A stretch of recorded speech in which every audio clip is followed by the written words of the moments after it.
Bien, sí, lo complemento. Igual ahora ya me anoto Keynes, cuáles son los puntos principales lo menciono acá al pasar, de todas maneras después lo agrego a la guía de lectura o guía de estudio que les preparé. Bien, ¿qué más? Profe, sobre el sector externo, si podemos ver algo. Sí, perdón, no vi quién hablaba, perdón, disculpen. Violeta. Violeta. Sí. Tuc, tuc, tuc, tuc, tuc, tuc, tuc, tuc, tuc. Perfecto, dale, Violeta. Sector externo, ¿algo en particular, Violeta, del sector externo? ¿O porque es Eh, bastante, es sí, una clase entera? a mí lo que me generó duda era sobre de la guía, que había una pregunta. Creo que era sobre qué generaba déficit en la cuenta. Ahí me descargo la guía de paso, entonces, pará. Vamos a buscar esa pregunta. Ahí estoy entrando al computador. Re viejo el tipo como habla. A ver, primer cuatrimestre. TUC guía, unidad 2, guía de estudio. La estoy abriendo. Perfecto, ¿qué dice? Sector externo. Vamos a repasarlo. Sector externo. Leo, y vos me decís cuál. Explique qué es un déficit comercial y qué significa en términos de dólares. ¿Es esa? No. Esa, sí, esa. Ah, bueno, la más fácil me tocó. Perfecto. Sí, lo que no entiendo es lo de en términos de dólares. Perfecto. Déficit comercial. Lo Y explico. también otra de la guía de preguntas, pero es sobre el PBI. Sí, ¿cuál? ¿Te acordás? Eh, O sí, para que Leo. me fijo. Leo, mirá. Dale. ¿Cuáles son los componentes del PBI en una economía abierta y con sector público? Esa, sí. Ok, PBI, perfecto. Eso está Porque muy bien explicado en los textos igual, ¿eh? sí, creo que, pero no estaba segura si era eso. Dale. Lo explico, compa, no hay problema. Buenísimo, A gracias. ver, Sí, ¿con quién tengo el gusto en este momento? Estaba justo viendo que... Silvia. ¿Qué haces, Silvia? ¿Cómo andás? Bien, escúchame, esas guías, porque yo tengo el Classroom del año pasado, ¿dónde me tengo que fijar? Yo tengo las unidades y todo, pero ¿dónde me tengo que fijar en eso? Porque estoy viendo que me faltan esas guías. La fui subiendo en el Classroom, porque reelaboré, hice guías nuevas, no es lo mismo del año pasado. En la Pero no sección... puedo entrar. ¿Cómo puedo entrar en el Classroom de ahora? No sé Ah, cómo. bueno, pará. Ahí ahora, pará. ¿A dónde están los datos de acceso? Ahí los paso, pará. Bueno, Y dale. ¿Me agregas a mí? ¿Cómo hago? no, yo te paso los datos y vos accedés. Ah, bueno, dale. Hola, Eso profe. yo lo subí al campus cuando empezó el cuatrimestre. Ahí Ah, paso el código de bien, clase. bien.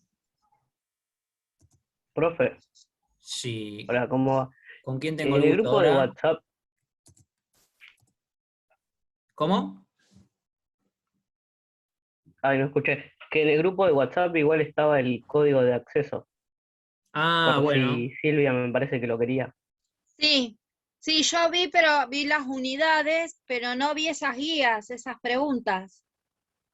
Pero perdón, Silvia, vos entonces pudiste acceder al Classroom y no lo ves dentro del No, Classroom. no, yo el Classroom no, yo ingresé por el WhatsApp y entonces los chicos mandaron entonces yo ahí vi el programa y todos los textos que vos habías mandado por unidad. Claro, sí, está bien. Lo que pasa es que el WhatsApp es un Pero medio de pero comunicación me faltan los, clandestino. claro, sí, Extraño. pero me faltan la parte para ingresar, o sea, para ver las guías que dicen los chicos, las preguntas. Y Silvia, conectate al Classroom, ahí subo todo yo. Esa es la plataforma oficial. Yo soy oficialista. Bueno, Acá los bueno, bueno. compañeros tienen su desarrollo propio, comunicacional, que me Sí, dale, parece, dale. me parece mucho más dinámico para el intercambio entre ustedes, pero bueno, Dale, eh, sí, sí, está yo no bien. puedo Me tener un fijo ahí, grupo Javier. poniéndome todo el día, traca, traca, traca, traca, traca, es tremendo. Está bien, está bien, está bien. Gracias. Bueno, había una consulta de las cámaras, ¿para qué leo? Dice Juliana Cantero, o sea que de la compu sí se puede, sí, las computadoras, Juliana, excepto que tengas alguna deficiencia en el hardware y en el software, o sea que ande mal, si no, las computadoras te permiten tranquilamente, por un lado, estar usando el Zoom y que el Zoom muestre tu cámara, y por el otro, usar el formulario Google que va a ser el examen. Gracias, profe. Bien, y Juliana, aprovecho, le digo en voz alta, pide que lo agreguen al grupo. Perfecto. Juan Profe. Oberse, buenas tardes. Perfecto. Buenas tardes, Juan. ¿Qué más? Rocío le habla nuevamente. Yo tengo la computadora de escritorio. ¿Es necesario que tenga la camarita o con la cámara del celular está bien? Está bien, vos vas a usar 2 dispositivos. Cuando rindas el examen, simplemente nos explicás. Nosotros al principio del examen le pedimos a quienes van a utilizar 2 dispositivos que nos den su nombre y apellido, y en el caso de que se registren con distintos nombres y apellidos en uno y otro dispositivo, le pedimos que lo aclaren. ¿Esto por qué? Porque nosotros lo que vamos viendo es que puede haber cámaras apagadas, y en ese caso es porque, bueno, que hay otro dispositivo que es el que está mostrando que ustedes están rindiendo, ¿sí? Todo esto tiene que ver con que la idea más o menos es que la persona que rinda efectivamente sea la persona que tiene que aprobar el parcial, ¿no? Por eso sería más sencillo que pudiéramos reunirnos en un aula como antes, pero bueno, ahora lo que se pide es eso, ¿no? Que uno pueda ahí ver de que efectivamente Tomás Mancilla está recompletando un examen, por ejemplo. O Florencia Cufaro, o cualquiera de los estudiantes con los cuales estamos reunidos en este momento. Bueno, estoy en Lucila, perfecto. Si tienen 2 dispositivos, nada más después en el examen le vamos a pedir que en el chat nos lo aclaren, para que nos facilite la tarea de control, simplemente. Bueno, a ver si les parece. Voy a arrancar a introducir algunos conceptos del mercado de trabajo y de lo que es pobreza e indigencia, que no habíamos tenido tiempo de desarrollarlo. Prefiero poder introducirlo yo, y después vuelvo a la lista de supermercado que armamos acá en conjunto. ¿Les parece? Bien. He recibido algunas consultas en referencia a si tienen dificultades, si ustedes quizás deberían estar en condiciones de rendir y no figuran inscriptos. Recuerden que para poder rendir el parcial simplemente tienen que haberse podido inscribir en la materia, como para poder regularizarla, ¿sí? Es decir, que no son alumnos libres, o estudiantes libres.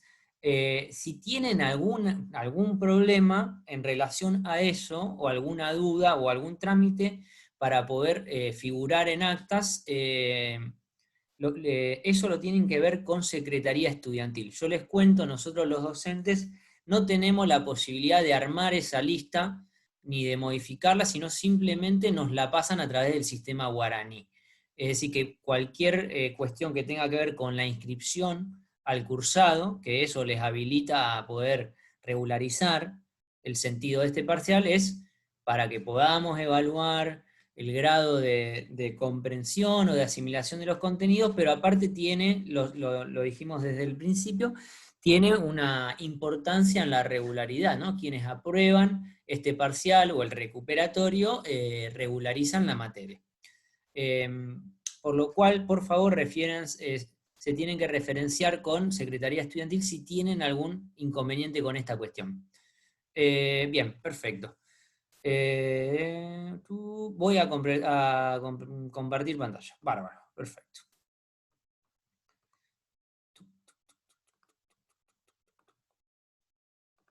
Mostrar pantalla. Muy bien, vamos a armar una presentación. Perfecto. Ok. Muy bien, dice estadísticas de población. Me dicen, por favor, compañeros, compañeras de reunión. Sí, se ve. Sí, está bien, profe.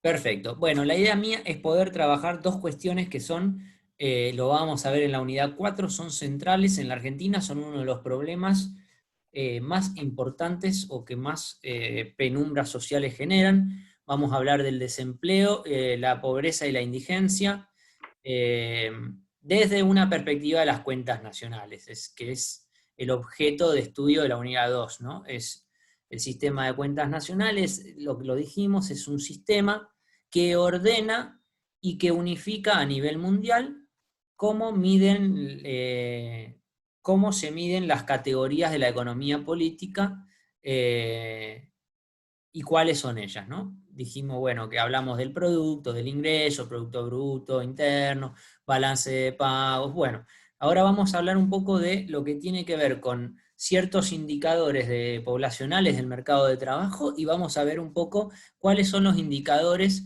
que utilizamos a menudo como base para poder analizar las problemáticas de la pobreza y la indigencia. Bien, vamos a ver un poco una breve introducción. El desempleo es una situación en la cual una persona que quiere trabajar no puede trabajar. Vamos a ver un poco desde tres perspectivas: los motivos económicos. La cantidad de personas ocupadas influye sobre el producto, ¿no? O sea, es un problema económico porque cuando hablábamos de Keynes, acuérdense que decíamos uno de los problemas en la crisis del 29 era que había menos personas de las que tienen el potencial de trabajar empleadas, ¿no? Entonces, el problema que hay justamente cuando hay una crisis o una capacidad instalada que no se utiliza es que hay personas que deberían o podrían ser empleadas y no se emplean. Cuando no hay empleo, hay menos producción, hay menos salario, hay menos gasto, es una espiral de relaciones de producción y distribución que van bajando y que empeora todo en vez de mejorar. Bien, los motivos sociales de esta problemática es que el desempleo prolongado termina incidiendo en la sociedad y genera problemas de índole culturales, sociales, psicológicos, ¿no? En Argentina lo vamos a estudiar también este tema, pero brevemente el problema del desempleo no fue un problema de la historia del país. En sus inicios de país había otros inconvenientes, como era un sistema social fragmentado, ¿no? Había población indígena, pueblos originarios, un campesinado inicial o criollaje, y después el capitalismo incipiente que tenía sus relaciones de producción y distribución laborales, pero bueno, el desempleo no era quizás el problema, sino que era un sistema aún fragmentado. Ahora, el problema del desempleo empezó a ser un problema a partir uy, qué tautológico y repetitivo. Empezó a ser un gran un inconveniente económico y social relevante a partir de la década del 70, de 1970, donde se da una serie de transformaciones en las relaciones de fuerza entre los distintos capitales extranjeros y nacionales, en las relaciones de fuerza de los distintos sectores que terminan, digamos, apoyando el golpe del Estado, y en la vinculación con el capital extranjero principal, se da una serie de decisiones y se toman una serie de medidas económicas que todas apuntan a destruir el capital nacional. Apertura comercial y la inauguración de una etapa de apertura financiera para valorización financiera y endeudamiento nacional, haciendo público en realidad lo que eran movimientos fraudulentos financieros de los grandes capitales internacionales. Bien, pero en definitiva, como concepto, que el desempleo sea prolongado, que el problema de un desempleo elevado se inicie en la década del 70 y estemos en 2021 hablando todavía de eso, genera problemas también en la organización social. De repente, culturalmente, los hijos que nacen en hogares que nunca han tenido una relación laboral formal pueden hasta presentar dificultades para asimilar ese tipo de vínculo. La vulnerabilidad en esos sectores les genera un desaprendizaje y si se quiere, una carencia de recursos para poder volcarse al mercado de trabajo y poder competir por un empleo, porque la situación de un país en el cual hay desempleo constante termina siendo una suerte de competencia de todo el ejército de reserva en categoría de Marx por los pocos empleos que hay disponibles, ¿no? O bueno, el surgimiento de la necesidad del desarrollo de la autoproducción, la autogestión, la existencia de tantos monotributistas tratando de ver cómo se generan su propio capital y utilizan su fuerza de trabajo para poder, en definitiva, reproducir la vida, ¿no? Sobrevivir, pagar un alquiler, pagar internet, tener ropa, darle de comer a los hijos, garantizar educación, etc. En definitiva, el desempleo no es un problema individual, como introducción al tema, sino que es algo social. Que haya un desempleado no es culpa del desempleado, hay cuestiones que tienen que ver con la sociedad, con las relaciones sociales de producción y distribución, con las distintas poderes que tienen los capitales para destinar a una cosa y no a otra los recursos, tiene que ver con la política del Estado, si el Estado está aplicando esto que vimos también cuando hablamos del sector público y hablamos de Keynes, si está utilizando la capacidad que tiene de imponer para redistribuir recursos, pesos que están destinados a sectores concentrados y el Estado los puede redistribuir de una manera, incluso dándosele al capital privado, pero para que genere empleo. Bien, es un problema, no es un problema individual, si bien uno dice, y capaz que estudié una mala carrera, no tengo tantas habilidades, soy tímido, bueno, hay cuestiones que obviamente uno ante una competencia por una entrevista o de un puesto, uno puede venderse mejor, por decirlo de una manera, pero detrás de un problema de desempleo general, a nivel país, globalmente es un problema social. Bien, vamos a ver un poco rápidamente, antes de meternos en detalle a las categorías del mercado de trabajo, un poco cómo evolucionó, y esto que yo les decía, qué pasó después de la crisis del 2001, ¿no? Ustedes son jóvenes, yo por ahí hablo de la década del 70, pero estamos hablando justamente que ustedes deberían estar, la mayoría, algunos no, algunos deben ser más de mi época, naciendo alrededor del 2001, unos años después, qué sé yo. Después de la crisis del 2001, que fue un colapso de un modelo económico, que lo vamos a también trabajar un poco en esta materia este año, vemos dos variables. Por un lado tenemos en el eje vertical, en el lado izquierdo, el valor de los salarios en pesos, el salario real.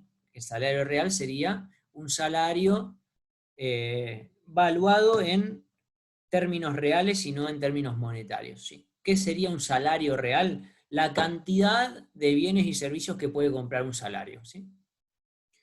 Bien, perfecto. Entonces vemos desde la década, desde la gran crisis, que el salario tiene un ciclo de ascendencia desde el 2003 hasta el 2013, y a partir de ahí arranca los últimos años de Cristina, malos, y los años de la coalición Cambiemos, una suerte de una evolución donde oscila el salario real, pero va bajando. Indeclinablemente baja, sube un poquito, baja, sube un poquito y baja, baja, hasta el 2020, ¿no? Y por otro lado vamos a ver la tasa de desocupación. Fíjense que la tasa de desocupación o desempleo, rápidamente anticipo que es el porcentaje de la población que queriendo trabajar no puede trabajar, ¿sí? Yo quiero trabajar, necesito un ingreso, no lo puedo hacer.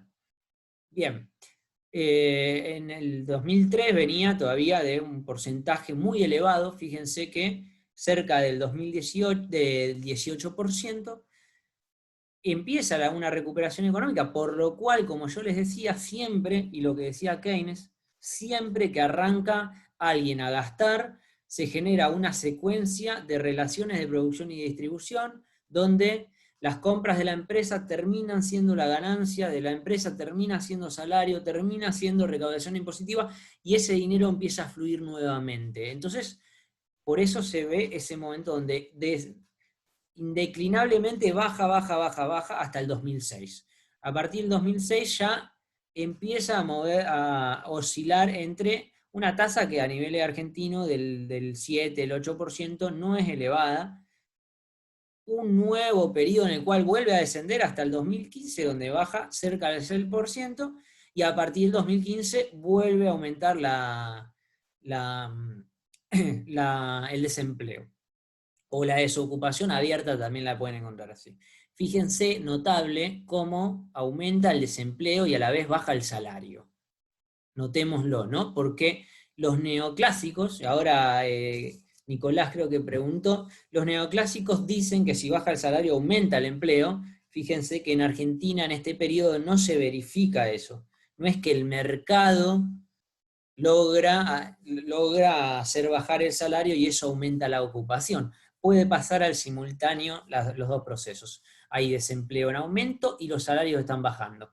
¿Por qué? Porque no es solo oferta y demanda de trabajadores lo que determina el nivel de empleo y el salario real, sino que lo que decía Keynes es que el nivel de actividad económica determina el nivel de empleo de la economía. Bien. Bueno, vamos a las definiciones básicas. ¿Qué es la población económicamente activa? Es la gente de Argentina que participa en el mercado de trabajo. ¿Cómo se participa en el mercado de trabajo? O trabajás o buscas trabajo, ¿sí? O tenés una relación laboral, formal o informal, porque esto se releva a través de encuestas, donde no es que el INDEC agarra y le pide a las empresas los recibos de sueldo. Se pregunta a las personas, en los últimos 15 días, ¿has trabajado o has buscado trabajo? Si decís que sí, sos parte de la población económicamente activa. Bien, es decir, que inicialmente la población, la economía política la divide en dos. Dice, ¿quiénes son los activos y quiénes son los inactivos? ¿Quiénes serían inactivos? Jubilados, los menores que no trabajan, y todas las personas adultas que no están trabajando o que no quieren trabajar, digamos, que no están buscando empleo. Bien. La población ocupada es la parte de la población económicamente activa que tiene un trabajo. ¿Sí? Anticipo que en la encuesta lo único que se exige para considerarse ocupadas las personas, no solo en Argentina, sino en todo el mundo, es que en la semana anterior a la semana en la cual se hace encuesta, la persona haya trabajado al menos una hora. ¿Qué quiere decir esto? Notar este detalle.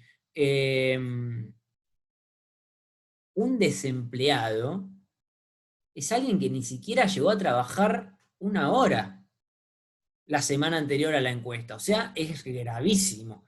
Una persona que trabaja una hora está empleada. O sea, el desempleado es alguien que realmente está en una condición muy compleja socioeconómica. Bien, la población desocupada, personas que no teniendo una ocupación, están activamente buscando trabajo. Repito, alguien que no llegó a trabajar una hora la semana anterior a la cual se hace la encuesta, y aparte de esto, que está buscando activamente trabajo. O sea, las preguntas que se hacen, usted está consultando algún sitio web en el cual envía el currículum, tiene armado un currículum, está activamente buscando, ese es el tipo de relevamiento que hace una encuesta. La población inactiva es alguien que no está en el mercado de trabajo, es decir, no busca ni tiene trabajo. Un poco más preciso, bueno, en función a las cantidades de horas, se caracteriza la población en tres subgrupos a la ocupada. La población ocupada, que trabaja hasta 48 horas, está la población subocupada, que trabaja menos de 35 horas semanales. ¿Sí? Para que uno tenga una idea, en general, los convenios colectivos de trabajo siempre piensan en una semana laboral entre 48 y 44 horas, según la actividad económica. ¿Sí? Entonces, bueno, alguien subocupado trabaja menos de 35 horas semanales y desearía trabajar más horas.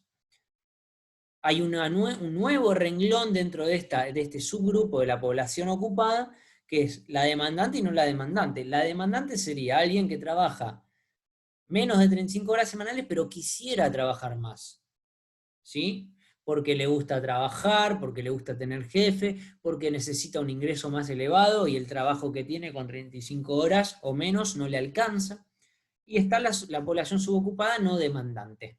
¿Qué quiere decir? Y bueno, alguien que le viene bárbaro trabajar 35 horas semanales, o alguien que a lo mejor tiene una remuneración que le permite reproducir su vida social y pagar todos los bienes y servicios necesarios y no necesita trabajar más.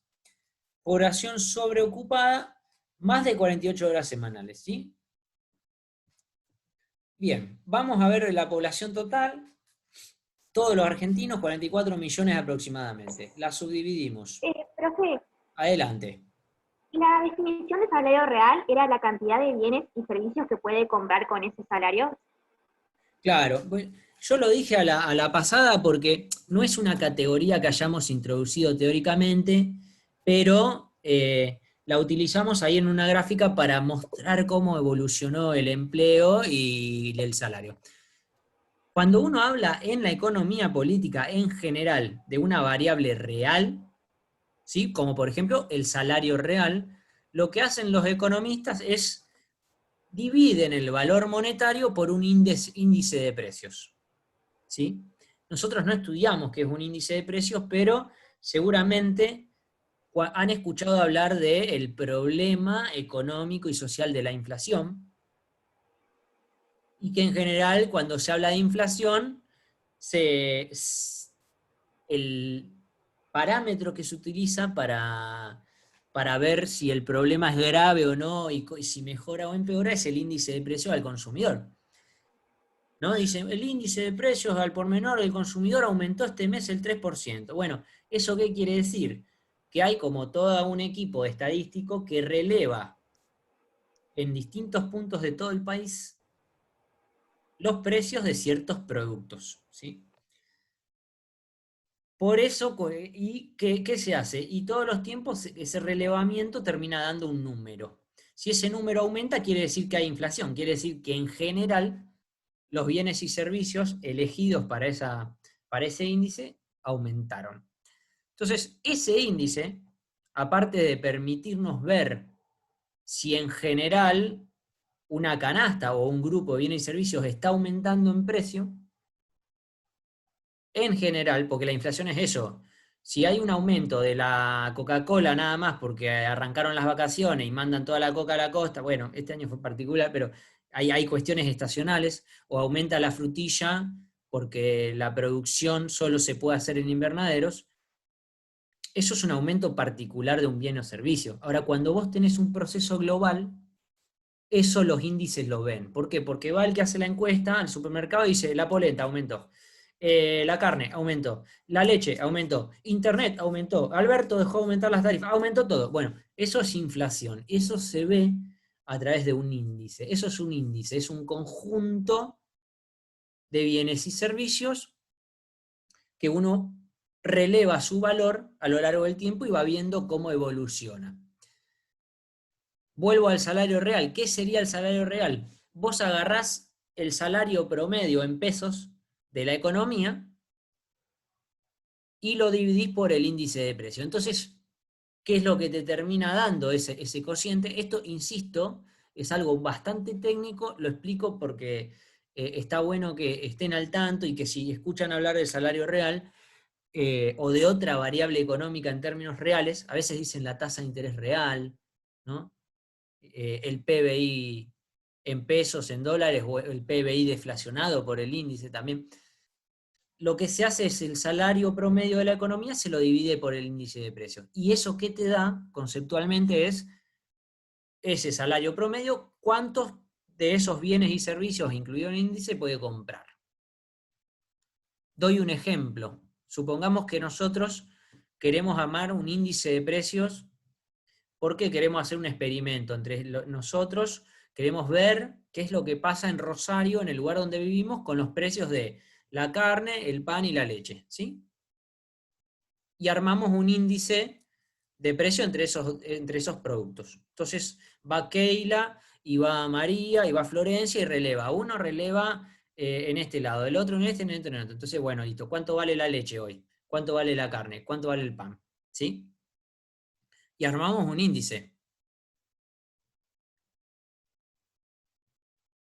¿Qué quiere decir? Hoy, supongamos que en promedio, no sé, la leche está mayorista 73 pesos la del litro. En minorista, si va a la granja, quizá está 100 pesos. Si va a algún distribuidor con un poco más de eficiencia en la compra, o que tiene la capacidad de licuar un poco más, capaz que está a 95, ¿sí? Pero bueno, en promedio pongámosle 100 pesos la leche. Perfecto. El kilo de pan, ¿cuánto está? Y depende del barrio. Bueno, no importa, estamos relevando en microcentro, listo. Todos, Keila, María, Octavio y Tomás fueron, vieron, y el pan nos dio a unos 100, a otros 110, a otros 120, bueno, promedio 110. ¿Y cuál fue lo último? La carne. Bueno, tenemos que fijar un corte primero para hacer el índice. ¿Cuál es el corte que elegimos? ¿Cuál les gusta? Alguien que diga un corte de carne, por favor. Vacío. Cuadrada. La cuadrada y el vacío. Muy bien.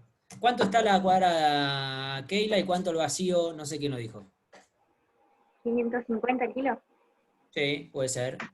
Nada, ni El idea. vacío. 700 pesos estará el kilo de vacío. ¿Cuánto? 700 pesos, no puede rondar por ahí. Está caro la carne. Sí, sí, tranquilo. Acá nadie puede tener una respuesta mala porque los precios en este momento tienen una gran dispersión. Perfecto. Pongámosle que agarramos la de 550, listo. Va Keila, o sea, y dice, yo lo conseguí a 550. Viene Tomás y dice, yo la conseguí a 520. Tengo ahí un carnicero que es recopado y lo tiene 30 pesos más barato. Y va Yasmín, no veo su imagen, pero supongamos que está. Y también releva, listo. 550 un relevamiento, el otro 510 y el otro 600, supongamos. Perfecto. Se calcula el promedio, decimos, bueno, la carne, la cuadrada, nos dio en promedio 545. No hice el cálculo, no importa, quiero decir, listo, tenemos la leche a 100 pesos, el pan a 110 y la pulpa cuadrada a 140. Con eso se arma un índice, un promedio de esos tres productos. Y si nosotros agarrásemos, vamos a sumar eso, que es lo que hacen, mucho más trabajado estadísticamente, podemos leer la metodología del relevamiento del índice de precio al consumidor, es algo impresionante, está muy bien hecho, fue foco de discusiones y debates políticos hace unos años, pero es realmente un muy buen índice. Vamos a ver, yo agarro, dije 110 el pan, más 550 la carne, más 100 pesos dije la leche, creo. Listo. Supongamos que eso me da 760. Ese es el valor de nuestro índice. Compro una leche, compro un kilo de pan, compro un kilo de cuadrada, nuestro índice da 760. Si el mes que viene, cuando cada uno de ustedes que ahí tiene asignado el trabajo de relevar los precios en su barrio, lo relevan en sumatoria a esos productos da 860, o sea que aumentó 100 pesos, si nuestro salario, nuestro ingreso en pesos no aumentó, el salario real bajó. ¿Por qué? Puedo comprar menos leche, menos carne y menos pan. ¿Sí? Eso es el salario real. El salario real bajó. ¿Por qué? Porque aumentó el índice de precios. Entonces, los economistas, o quienes tratamos de entender estas problemáticas, trabajamos en índices reales. ¿Qué me importa si el salario vale 10.000 pesos más el mes que viene, si todo lo que tiene que comprar un trabajador o un pobre, un indigente, aumentó en 15.000 pesos? El resultado, a pesar de que aumentaron los salarios y los precios aumentaron más proporcionalmente, es un empobrecimiento de la gente. ¿Eso qué quiere decir? Que el salario real bajó. Por eso dijimos salario real en esa gráfica y comparábamos cómo iba el salario real como una buena variable para representar que los trabajadores qué pueden comprar. ¿Sí? Bueno, pero insisto. Profe, Sí, ¿quién habló? Nicolás, ¿esto se relaciona con lo que es el poder adquisitivo de los salarios? ¿El salario real podría decirse que es eso? Sí, sí, cuando se habla de poder adquisitivo es exacto, es vincular el valor monetario con una canasta de bienes y servicios, en este caso con un índice de precios al consumidor o con nuestro índice de la Comisión 16, te permite saber cuánto puede comprar. Lo importante del salario no es el valor monetario en sí, ¿sí? Porque uno puede decir, en Argentina el peso se devalúa, pero si el salario aumenta más que la inflación, el poder adquisitivo del salario está aumentando. Y eso lo aprendimos con Keynes, genera consumo, porque los determinantes del consumo, ¿qué eran? Una proporción, uno siempre consume una proporción de su ingreso. Si el ingreso le permite comprar más cosas, va a comprar más cosas. En general. Podés decir, uy, mirá, tengo un ingreso más grande, voy a aprovechar, quiero empezar a ahorrar un poco. ¿Sí? Eso siempre puede cambiar la cultura del gasto de una sociedad. ¿sí? Pero eso en general sucede ya cuando los ingresos son muy elevados. Quizás no es tanto de la clase trabajadora o solo de una proporción de la clase trabajadora está ahí diciendo, bueno, me ahorro un 30%, una parte va a un plazo fijo, otra me compro un aéreo dentro de un año y que lo pueda cambiar y me voy de vacaciones cuando se vaya la pandemia. Esos son comportamientos de sectores minoritarios o allá asociados a ingresos relacionados con la propiedad del capital o de los inmuebles. Entonces, sí, Nicolás, cuando uno habla de un salario real, justamente está hablando del poder adquisitivo del salario. Exacto. Profe. Octavio. Igual yo había visto había leído que el consumo, o sea, es finito, porque poner que tenés una X cantidad de ingresos, llega un momento en el que por más ingreso que tengas, no necesitas consumir más, ¿o no? Bueno, lo que pasa es que no sé dónde lo habrás leído. Vamos a ver una cosa que uno puede... Perdón, profe, yo creo que sí, yo también había leído algo parecido. Creo que se refiere, por ejemplo, a lo que es la compra el consumo de bienes primarios, lo que son satisfacer necesidades básicas, como que eso no aumenta la compra, Claro, porque llega a un límite. Bueno. Claro, O lo que es, por ejemplo, televisores, bienes de lujo. Yo no me voy a comprar 20 televisores, me voy a comprar, si tengo dinero, los más que pueda, pero no montones. Perfecto. Exacto. Muy buena la pregunta, Octavio, muy buena la aclaración, Nicolás, también. Es así. Nosotros no nos adentramos. ¿Se acuerdan cuando hablamos en la unidad 2 de los bienes y servicios? Nosotros dijimos que se categorizaba de dos maneras a los bienes y servicios. Una, por un lado, era para qué se destinaban, ¿no? Si un bien y servicio, la sociedad lo volvía a utilizar en el proceso de producción y distribución, era un bien o servicio intermedio, ¿sí? Por ejemplo, la harina de trigo puede ser un bien de consumo final, porque me lo compré, voy a casa, me hago una torta frita, o puede ser un bien intermedio porque lo compra una panadería que lo usa para, utilizando trabajo y maquinaria, agregarle valor y venderlo con forma de media luna, ¿sí?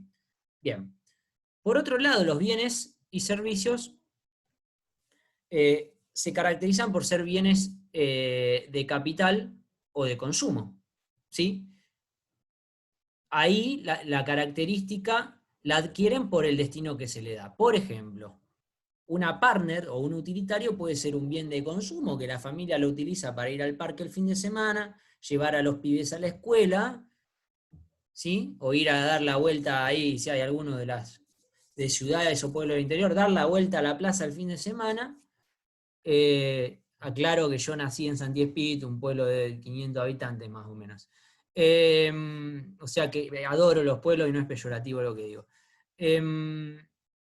Ese mismo vehículo puede ser destinado a la producción, ¿no? O sea, los utilitarios lo utilizan empresas que distribuyen panificados, lo utilizan empresas que hacen servicio de servicio postal, de correo, lo utilizan empresas que hacen logística, ¿no? Lo utiliza el que distribuye huevos en la ciudad, etcétera, ¿no? Entonces ahí se utiliza. Hay una tercera caracterización que nosotros en esta materia, en esta asignatura, no la damos y que tiene que ver con los bienes se caracterizan de acuerdo al uso que se le da, ¿no? Y ahí hay bienes que son de consumo masivo y otros que son bienes cuya demanda aumenta cuando aumenta el ingreso, ¿no? Que es un poco lo que decía Nicolás y Octavio. Por ejemplo, y es uno de los problemas de Argentina, Argentina se especializa en producir comida. Cuando aumenta el ingreso mundial, la gente no come más, por decirlo de una manera. O sí, vos, cuando si el mundo capitalista crece, y es más o menos equitativa la distribución, de alguna manera le debería llegar un poco más de comida a gente que vive y que se muere de hambre, pero es cierto que los bienes y servicios que más se van a demandar cuando aumenta el ingreso son bienes de característica de lujo, asociado con el placer, o, ¿sí? que no están relacionados con necesidades básicas, ¿sí? Ahora bien, eso es más una perspectiva microeconómica, ¿no? Es decir, bueno, a ver, yo quiero armar un negocio, ¿a qué tipo de bienes tengo que apuntar? Bueno, en la pandemia había que apuntar a los bienes de necesidades básicas, ¿no? Bienes de consumo, porque primero era una actividad habilitada y segundo que cuando baja el ingreso, esos se mantienen de alguna manera. Es una decisión quizás más micro. Nosotros estamos hablando de lo macro, en la totalidad. Y en ese aspecto, la sociedad entera consume, ¿sí? Y bueno, nosotros lo que sabemos del consumo a nivel global es que para que aumente, tiene que aumentar el ingreso. Si bajan los salarios, si bajan las ganancias en la empresa, el ingreso de toda la sociedad, eso baja, ¿sí? No nos metemos tanto a analizar la característica de cada uno de los bienes y servicios y cómo responde ante un cambio del ingreso de la población, ¿sí? Entonces, para esta instancia, Octavio, el consumo es uno de los 3 agregados de la demanda, o sea, la compra total de la sociedad compra para consumir, compra para invertir, o, bueno, el Estado compra para consumir o para invertir, ¿sí?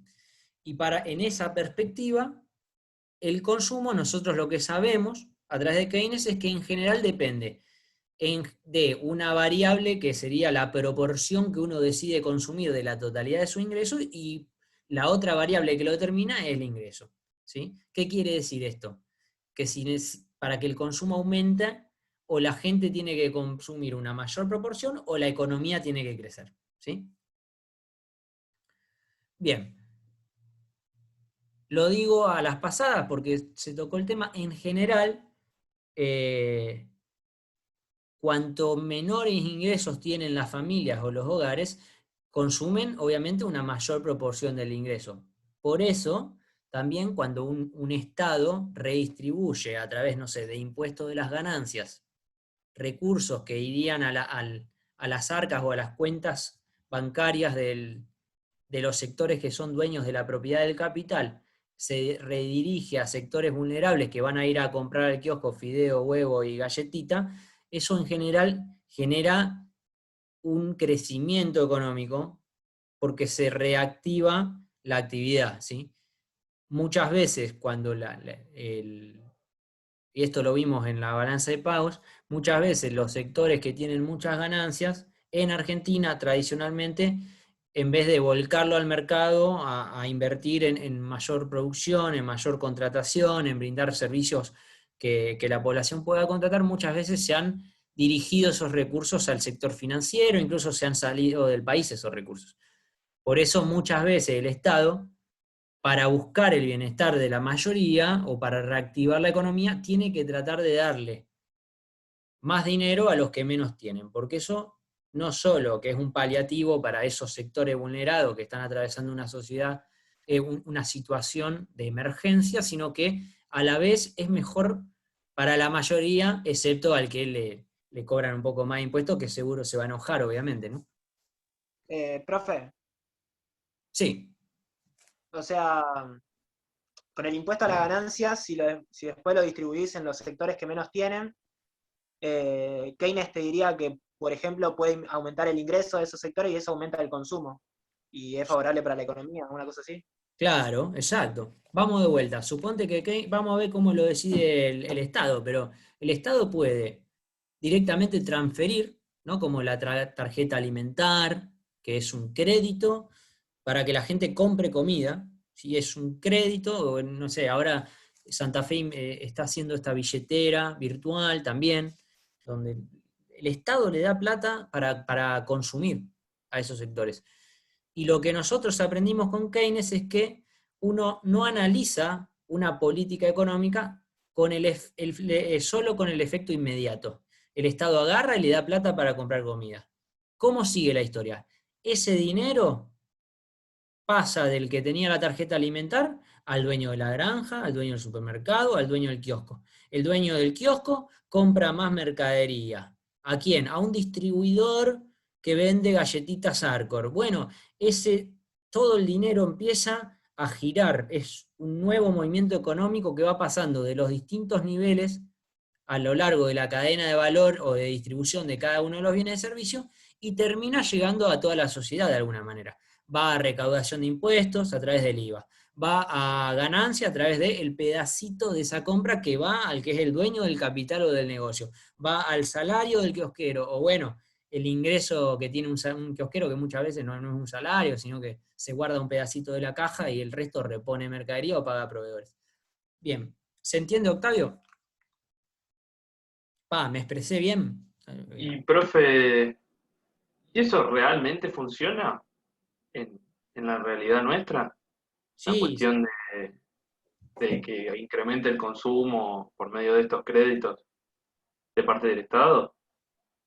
sí, sí, pero ninguna duda. Lo que pasa es que en general ese tipo de políticas tienen mucha resistencia en la Argentina. Tiene mucha resistencia. Hay una disputa política en general, se habla de la grieta, además no quiero meterme mucho más detalle porque quiero avanzar sobre los contenidos que van a tener que responder, pero sí, no hay ninguna duda. No hay ningún país en el mundo en el cual el Estado no esté redistribuyendo y incentivando la economía de esa manera. No hay ningún país en el mundo. No existe. O sea, el capitalismo sin intervención del Estado no... a estas alturas, el capitalismo ha generado a lo largo de la historia, aún con la disputa del Estado redistribuyendo las ganancias hacia otros sectores de la sociedad, aún no sé, el 70% del ingreso del mundo lo concentra el 3% de la población. Vos imaginate, o sea, el capitalismo sin la intervención del Estado, en este momento nadie tendría un peso, estarían tres con toda la guita, y o sea, sería imposible la relación de todo el resto de la sociedad. Es imposible pensarlo. Alguien que lo piensa no lo está pudiendo evaluar adecuadamente, más allá de los enojos que a uno le genera, que uno se hace la cuentita de cuánto vendió, cuánto te va a quedar, y cuando viene el Estado ahí a sacarte un pedazo, todo el mundo se enoja. Todo el mundo. Pero la realidad es que, si uno lo piensa, al final del día, si el ingreso va a parar a alguien que lo ahorra, lo que termina pasando a la totalidad de la población no es bueno. Es que justamente podría darse una instancia más laboral, de relación comercial, en la cual habría una persona más y una secuencia, porque ya lo que entendimos con Keynes es que uno evalúa los efectos de cualquier cuestión económica con la serie de consecuencias que tiene, ¿no? Es primero va acá, va allá, va allá, va allá, va allá, va allá, y termina recorriendo varias personas, varios sectores vinculados. Lo que puede pasar, como le pasó, por ejemplo, a Cuba, que es lo contrario, ¿no? Es una intervención estatal muy grande que no permite ya dinamismo al sector privado, ¿sí? O sea, tiene que haber siempre, por eso cuando hablábamos de Keynes lo decíamos, el Estado reactiva la economía para poder recaudar y sostener después las políticas básicas, que esas políticas básicas dependen de cada país. En Argentina tiene que haber educación, salud, derechos humanos, las calles tienen que tener, o sea, una serie de demandas sociales, ¿no? De necesidades, pero el Estado después debe intervenir solo cuando se amerita, ¿no? Nicolás, no es que es todo el tiempo, ¿no? No, yo se lo preguntaba porque como, para no extendernos mucho más, como pareciera que el nivel de la población argentina parece siempre bajo, a pesar de que se intenta reactivar la economía, se sigue manteniendo bastante pobreza, más allá de que este fue un año muy particular, ¿no? Sí, sacalo, sacalo. Sí, sin duda. Sin duda. Para evaluar los problemas argentinos es... pero bueno, lo vamos a ver más en detalle, Nico, en la unidad 4, Sí, donde... es verdad que trata de... Insisto, no, tranquilo, pero insisto, ahí vos vas a ver que cuando se decidió hubo un proceso político, de poder, de decisiones en la década del 70, donde se fue en contra del Estado, en contra de la administración del comercio internacional, de la administración de los movimientos financieros, las consecuencias en términos de empleo, del salario real, de la pobreza, y demás, fueron muy grandes. Es más, todavía estamos tratando de arreglar el quilombo que se hizo en esa época, en términos de deuda externa, en términos de restricción externa, en términos de que cuando se dan un par de secuencias en el crecimiento de la economía nacional, todavía nos faltan dólares porque hay que pagar la deuda, un montón de cuestiones. Que limitan obviamente la capacidad de la sociedad de crecer siempre y de mejorar el bienestar. Bueno, quiero retomar para tratar de cerrar algunas cuestiones técnicas y vamos a las preguntas que hicieron. Listo, perfecto. Ahí está. Bueno, esquema de la población total. Bueno, rápidamente, la población total, dijimos, la dividimos en dos subgrupos, inactiva y activa. Los ancianos, adultos mayores, los que no quieren trabajar porque no tienen ganas o no les gusta, y eso todo inactivo. Y los activos buscan o tienen empleo. Perfecto. Desocupado, dijimos. Es un pedacito de la población económicamente activa que no consiguió trabajar 1 hora o más la semana anterior a la encuesta. Perfecto. Población ocupada, el resto de la población económicamente activa. Población sobreocupada, trabaja más de 48 horas, semanalmente, ¿sí? Recordemos, los convenios colectivos de trabajo en general establecen una jornada semanal de unas 44 o 48 horas. Cuando es más de eso, ya se caracteriza a esa población como alguien sobreocupado. 48 horas, rápidamente pensándolo, es laburar de lunes a sábado, 8 horas los 6 días, ¿sí? 6 por 8, 48. Bien, subocupado. Trabaja menos de 35 horas semanales. Perfecto. Bien, me voy a saltear un par de cosas. La presentación se la voy a subir. Quiero ir a la otra parte. Había hecho un montón de cosas. Bueno, pobreza e indigencia. Otro tema que me gustaría introducirlo que no lo tengan que leer solos. Bien, el INDEC, el Instituto Nacional de Estadísticas y Censos, es un órgano nacional que gasta dinero.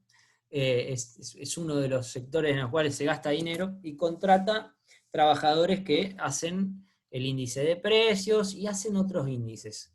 ¿Qué elabora? Elabora 2 índices que tienen que ver con una herramienta que se va midiendo constantemente y que permite a la opinión pública, al sector público, al Banco Mundial, ir sabiendo cómo va la problemática de la indigencia y la pobreza en la Argentina. ¿Sí? Bien, vamos a ver un poco. ¿Qué es se arman dos mediciones o 2 índices, en este caso. Uno se lo utiliza para establecer una línea que divida la gente pobre de la no pobre. Insisto, esto es algo muy economicista. La pobreza hay que analizarlo desde la antropología, desde el derecho, desde la política, desde la economía, desde la sociedad en general, tiene un montón de aristas. Ahora, en términos económicos, nos vamos a limitar a hacer ¿qué? Vamos a definir una canasta de bienes que son necesarios para que una persona pueda alimentarse, ¿sí? Canasta básica alimentaria. Se trata de un conjunto de bienes calculados en función a las necesidades mensuales de consumo de una persona promedio, que se denomina adulto equivalente, ¿sí? Este consumo será solo de alimentos en el primer caso, y en la canasta básica total de alimentos y otros bienes y servicios que se consideran necesarios. Me alejo un poco de la presentación. ¿Qué hace el INDEC? ¿Qué hacen todos los organismos internacionales que se dedican a las estadísticas? Hace como una listita de supermercado, como la que hicimos con los temas que queremos consultar.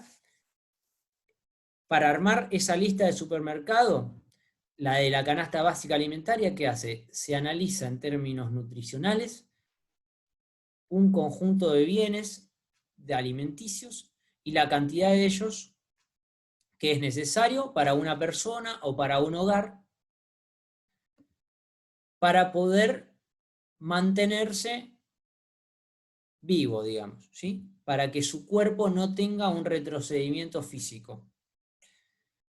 Entonces, supongamos que agarramos, que nosotros lo vamos a hacer poco técnico y decimos, bueno, nosotros habíamos armado un índice que tenía carne, leche y pan, ¿sí?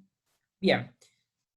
Y el INDEC manda todo el tiempo a las personas a relevar cuánto van valiendo esos productos, y el índice en este caso no es el de inflación, es el índice de la canasta básica alimentaria. ¿Qué nos permite a nosotros saber constantemente el valor de esa canasta básica alimentaria? Es que después, al comparar los ingresos de las personas o los hogares, podemos determinar quiénes son los ciudadanos que están en condiciones de comprar lo que necesitan para vivir, ¿sí? O sea, solo para que su físico se mantenga en funcionamiento, ¿sí? Y que no haya repercusiones en su organismo. Y eso nos divide la población total entre quienes son indigentes y quienes no lo son, ¿sí? Insisto, es simplemente poder analizar cuando uno agarra y escucha que dicen el índice de la indigencia en Argentina es del 10% de la población, que es una estimación. Lo que nosotros estamos sabiendo en ese momento es que de los 44 millones de personas, por estimaciones, porque no es que todos los días se recorre todo el país y se le pregunta a todos cuánto ganan, ¿no? Pero se hace un relevamiento estadístico que se considera representativo de la Argentina. Que el 10% de la población sea indigente quiere decir que no puede comprar esa canasta básica alimentaria, no puede acceder a lo que decía Marx, no puede reproducir la fuerza de trabajo, o sea, no puede, al día siguiente no podría ir a trabajar porque está desnutrido, ya no tiene ya fuerzas porque no se puede alimentar lo suficiente.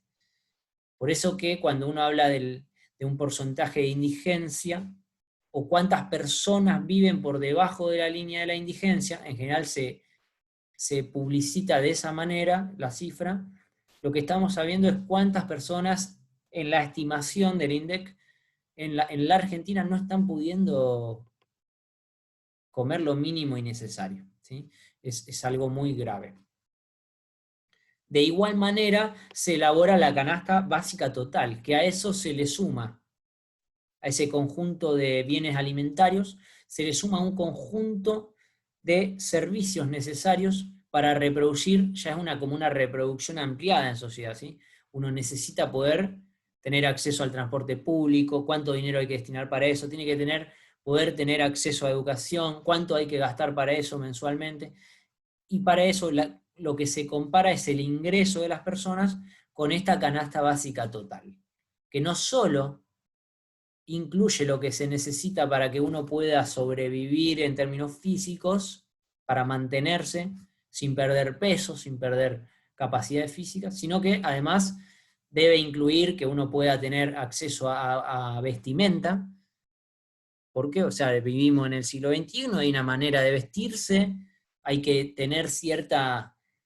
Por ejemplo, si nosotros estuviéramos viviendo en Rusia, tendríamos que poder comprar una zapatilla con ciertas características tecnológicas para que no se nos congelen los pies, por ejemplo, ¿no? Bueno, de acuerdo a las necesidades en cada lugar y tiempo, de hecho, la canasta básica total en un momento podía no incluir quizás servicio de internet o servicio de telefonía.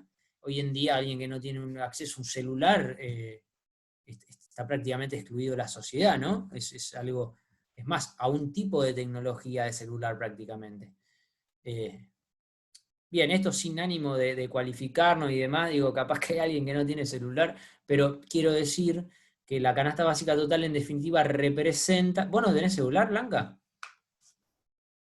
Que no va, aunque sea un Nokia 1100. Era broma para usted. Sí, está bien. Igual puede ocurrir, puede ocurrir. Yo tengo un amigo que no tiene celular. Me acuerdo cuando empecé a estudiar que yo todavía no tenía celular, pero era normal. Allá por el 2003. O sea, había un montón de gente que no tenía celular. Bueno, en definitiva, en términos de analizar las problemáticas sociales más graves, el INDEC y todo el mundo prepara un indicador que es la canasta básica alimentaria, que nos permite separar la población entre quienes son indigentes y quienes no. Si tu nivel de ingresos te permite comprar un poco más que la canasta básica alimentaria, quiere decir que no sos indigente. Es decir que se define por la negativa, ¿no? Están los indigentes y están los que no son indigentes.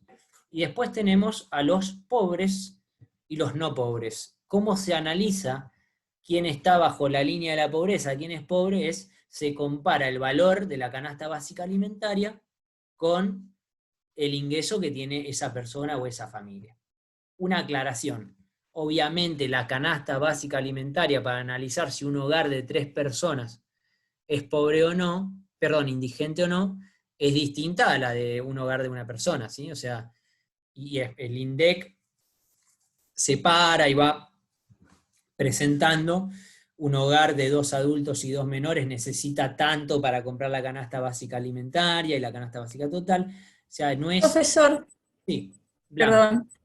Entonces, este sueldo promedio que sirve para satisfacer la canasta básica, ¿no? Si uno cobra por debajo, o sea, una familia promedio, 2 hijos, papá y mamá, el ingreso es menor a el monto de dinero para hacer la satisfacción de la canasta básica. ¿Es indigente o es pobre? Bueno, perfecto. Vamos a hacer un ejemplo y si no te molesta podés describir tal cual como es la realidad o inventarla. Describime cómo es el hogar donde vos vivís. ¿Cuántas personas hay? ¿Cuántos adultos? ¿Cuántos menores? Bueno, en este momento estoy en la casa de mi mamá en mi pueblo, así que es una casa de 2 habitaciones. Vive mi mamá, vivo yo. Bien. Mi mamá es enfermera. Bien. Yo en este momento estoy desocupada, pero soy esteticista, o sea que no genero, pero estoy buscando, o sea que soy de la población activa, digamos. Perfecto. ¿Cuántos hay en la familia, digamos? ¿Cuántos sueldos hay? O no sé, si tienen una... En este momento, un solo ingreso. Bien. El salario de una enfermera acá es una vergüenza, así que el ingreso formal de mi mamá es 18.000 pesos, pero con los incentivos de la provincia llega a incentivos, horas extras, algún que otro viaje, algún incentivo que le dan aparte por el tiempo del COVID al personal de salud, llega más o menos a 40.000 pesos. Perfecto. Pero la casa en que vivimos es propia, los impuestos son un poco más bajos acá no hay, por ejemplo, acá en este pueblo no hay colectivos porque las distancias para recorrer hacia el trabajo no son tan largas, entonces la mayoría tiene una moto. La nafta, o consume menos nafta, lo cual, bueno, eso como que reduce todo el gasto de una persona de la ciudad, por ejemplo, es diferente. Me imagino que es diferente de un pueblo a una ciudad, porque en una ciudad gastos de transporte, las viandas y un montón de cuestiones que acá no se usan porque no... los empleos por lo general no son de más de 8 o 10 horas, y bueno, las personas no tienen que viajar una distancia larga y bueno, y comer fuera de la casa, por ejemplo. Perfecto. Bueno, entonces, muchas gracias, Blanca. Te interrumpo un poco para, más o menos capté un poco y trataba de ejemplificar para que, es muy buena tu intervención para que verifiquemos nuevamente cómo funciona esto. Tomo 3 temas que ella planteó. Es primero que la canasta básica, obviamente, no es lo mismo, o la canasta básica total o la alimentaria no es lo mismo en todos los lados del país, ¿sí? No vale lo mismo y no son las mismas necesidades las que tiene alguien en Ushuaia que alguien en La Quiaca o alguien en Rosario, o el lugar donde, no sé si contaste, Blanca, de dónde sos. Monte Caseros, Corrientes, un pueblo bastante chico de Corrientes, una provincia que tiene los salarios más bajos en mi consideración del país. Perfecto. Chamamé, entonces, ahí pescado, comida grande, Corrientes. Bueno, vamos a este ejemplo. Lo que decía Blanca es cómo evalúo yo. Yo voy a abrir acá, en este momento, en este preciso instante, entro al INDEC y veo el último informe, ¿sí? No me lo voy a recorrer todo para buscar ahí el coso, pero dice que, por ejemplo, para el Gran Buenos Aires, la canasta básica, para un hogar de un adulto, la canasta básica alimentaria era de 7.953 pesos. Y la canasta básica total, 18.700 pesos. ¿Qué quiere decir? Que una persona, memoricemos eso, casi 8.000 para el alimento y casi 19.000 para alimento y servicios, ¿sí? ¿Qué quiere decir eso? Que si Blanca viviera sola, para no ser indigente necesita casi 9.000 pesos.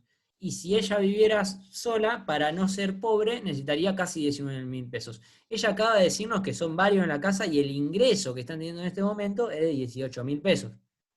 Quiere decir que, digamos, habría que ver cuál es la canasta básica para corrientes, ¿sí? Cuáles son las necesidades, pero evidentemente es una situación bastante acotada, ¿no? Entonces, nuevamente, para este ejemplo, si Blanca viviera sola, con 18.000 pesos de ingreso, ella estaría ganando más que la canasta básica alimentaria, quiere decir que no sería indigente, pero si está ganando menos que la canasta básica total, para las estadísticas sería considerada pobre. O sea, no diría Blanca es pobre, sí, pero en los números globales, cuando pasa alguien a relevar los datos de ingreso en la familia de Blanca y dicen ganamos 18.000 y somos 4, en la estadística va a terminar siendo uno de los hogares que es considerado que está por debajo de la pobreza, ¿sí?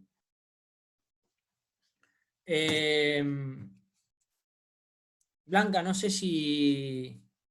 Sí, tengo preguntas, sí. ¿Tiene que ver si uno es propietario de la casa donde vive o si tiene que alquilar? Supongo que sí tiene que ver eso.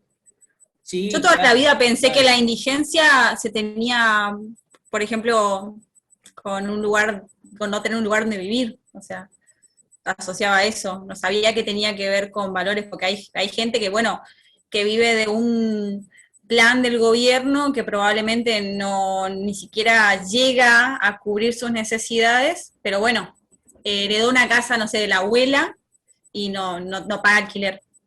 Claro, ¿Mm? bueno, sí, en ese caso se caracteriza la población y no es el mismo nivel de ingreso el que necesita alguien que tiene que pagar un alquiler que alguien no, porque si vos no pagás alquiler, tenés un ingreso con poder adquisitivo, como decía Nicolás, para destinar a otros a bienes y servicios que son necesarios. Sin ánimo, no es que, por eso digo, cuando arrancó la clase, esto es un panorama, es una vista de las problemáticas, no es la definición, ¿sí? No es que cuando uno habla de cantidad de población por debajo de la línea de la pobreza o debajo de la línea de la indigencia, no está pudiendo describir la problemática con todas sus complejidades, es simplemente un acercamiento. Uno, como está en un curso inicial de economía en la carrera de Derecho, quiero decir que no trabajamos en detalle cuántos tipos de hogares se comparan, ahí dice Blanca muy fácilmente, no es lo mismo un hogar que tiene que pagar alquiler o no, ¿sí?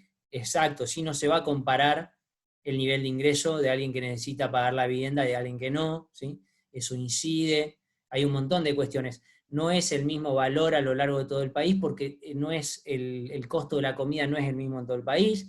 Ella también describía, no todo el mundo tiene que gastar en colectivo, ¿sí? Puede ser que cuando uno vive, yo como que nací en Santi Espíritu, uno ahí no necesita, digamos, para ir a trabajar o para ir a estudiar, pagar un colectivo, 40 pesos, 35, 60, según la ciudad, cuánto están valiendo los colectivos. Todas esas cuestiones, ¿sí? Uno está hablando más en términos generales, y en términos generales, lo que nosotros como objetivo queremos que puedan, cuando se hable de la línea de la pobreza, o de la indigencia, de la problemática de la indigencia de la pobreza, utilizando estas herramientas estadísticas del INDEC, uno tiene que saber eso, que está hablando de que se compara a las personas de acuerdo al ingreso disponible que tienen, ¿sí? Y a las necesidades que tienen. La alimentaria habla de necesidades estrictamente alimenticias y la canasta básica total, o la línea de la pobreza, separa de quienes pueden completar con su ingreso disponible, no solo comprar las cuestiones alimenticias, sino también gastar cuando necesita transporte, el que necesita transporte para vivir, que el transporte, la educación, la salud, el acceso a ropa adecuada, ¿sí? El acceso a ciertos servicios y bienes que son necesarios para vivir en la sociedad, ¿sí? Es muy genérico, ¿sí? Es una variable a grosso modo. Lo que a uno le permite ver esto es que, digamos, que si ya el número o el porcentaje de la población que está por debajo de alguna de esas dos líneas, la situación es grave, si es relevante, cuando dice, che, en el 2001 la pobreza llegó al 50%, a superar el 50% de la población, ¿sí? Que uno pueda comprender que, o sea, que no se estaba hablando de que la gente no podía ir a una escuela privada, ir de vacaciones, o sea, está hablando de que la mitad de la población no podía tener acceso a cuestiones que son básicas, ¿sí? Es algo, es grave, o sea, que uno esté pensando en una pobreza de un 30%, o sea, de todos nosotros que estamos hoy, ¿cuántos somos? 27. Bueno, que 13 o 14 no puedan tener acceso a estas cuestiones es algo gravísimo, ¿no? Es gravísimo. Entre todos nos pondríamos de acuerdo seguro en una política para decir, bueno, che, vamos a más o menos a redistribuirnos entre nosotros y que esto no siga pasando, ¿no? Pero bueno, eso se tiene que pensar entre los 44 millones de las personas, todos los sectores tienen que acordar políticas, prescindir de ingresos para que se le pueda redistribuir a otros, la política económica para lidiar con estas problemáticas, en el mundo en el que vivimos no le ha resultado fácil. O sea, el problema de la pobreza, la indigencia, el desempleo, son problemas que acarreamos hace años en la Argentina, sectores que ya quizás son tercera generación de personas, de familias con problemas de acceso al trabajo, de problemas de acceso a un ingreso que les permita comprar la canasta básica y demás. Bueno, voy a tratar de pasar a los temas que ya son las 8:15. Bien, ¿qué hice con la libreta? Vamos con la libreta. Listo, neoclásico. Nicolás dijo los neoclásicos, no termino de entenderlos del todo. Voy a hacer una suerte de síntesis. La corriente neoclásica discutió con Keynes, voy de nuevo. Los neoclásicos discutieron con Marx y con los clásicos. Los clásicos venían de decir que, de alguna manera, primero pensaron la sociedad dividida en clases, ¿no? Están los terratenientes, los capitalistas y los trabajadores. Eso se mantiene de pe a pa entre todos los clásicos, ¿no? Eso coincide. Y el que tuvo quizás la teoría más acabada del valor y de la distribución fue Ricardo, ¿no? Él agarró y pudo explicar más o menos cómo hacen en el sector agropecuario o rentista, en los capitalistas y los trabajadores, cómo en las relaciones de poder se distribuye el ingreso. Básicamente lo que dice Ricardo es, salario, le pagan con suerte la canasta básica total, en términos de lo que vimos hoy, ¿no? O sea, el salario es para que sobreviva la gente en general. Estamos hablando del capitalismo de principios del siglo XIX, ¿sí? Eso ha cambiado, se enojaron los trabajadores, los pobres, nos organizamos, hubo movimientos socialistas, soviéticos, anarquismo, peronismo, trabajador, digo, un montón de disputas de poder contra la concentración del ingreso en el capitalismo. No es el mismo, pero Ricardo decía, salario lo mínimo, canasta básica total, supongamos. Y después entre los capitalistas y los terratenientes se pelean. Si hay libre mercado de compra de bienes alimentarios, los salarios son más bajos porque solo le das para comer y un par de cosas más, entonces gana más el capitalista. Y si controlás el movimiento el mundial de los alimentos, él hablaba de Inglaterra, decía los terratenientes pueden cobrar más caro. Entonces gana menos el industrial y el terrateniente se lleva un poco más de plata. Eso es Ricardo. Y Ricardo decía, ¿de dónde viene el valor del pan? El valor de todo lo que produce la sociedad capitalista, de la cantidad de trabajo necesario para producirlo. ¿Sí?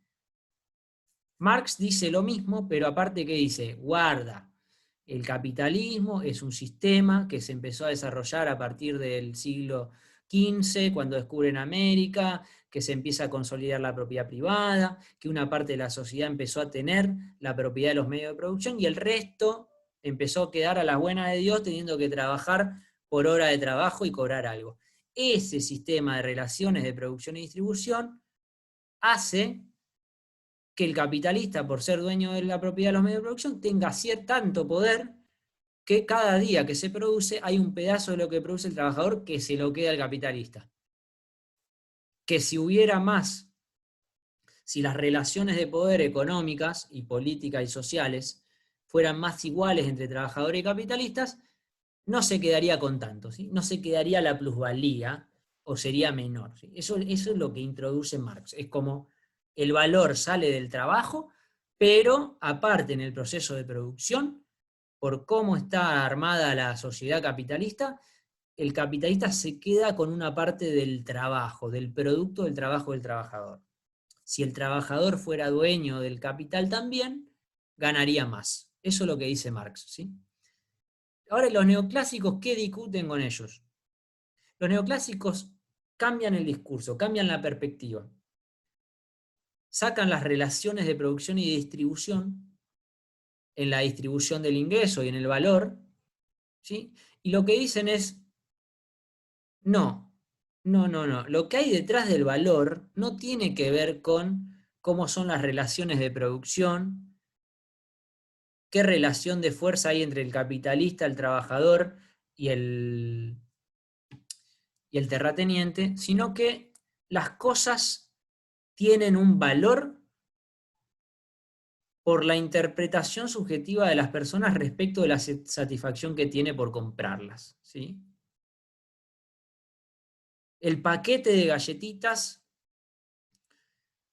no depende de cuánto cuesta el salario, cuánta maquinaria se necesitó, cuánta mano de obra llevó a hacer el producto, sino que tiene que ver con que la sociedad globalmente, en promedio, le da un valor por la satisfacción que uno tiene por consumir ese paquete de galletitas, ¿sí?